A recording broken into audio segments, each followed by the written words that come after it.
জীবনে কখনো কারো ক্ষতি করি নাই ভাইয়া, ক্ষতি করেছি যখন বুঝতে পারছি তখন ওখান থেকে সরে আসছি।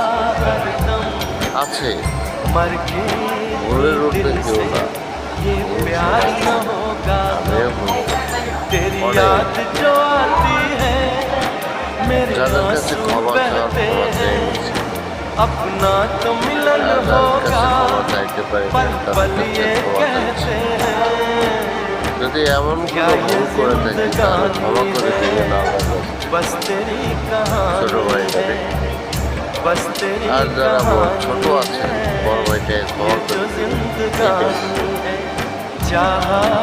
দুই দিনের দুনিয়া আজ যদি আমার ভিডিওটা আপনার সামনে যায়, লাইক করুন, শেয়ার এবং সাবস্ক্রাইব করে দেবেন। আসসালামু আলাইকুম।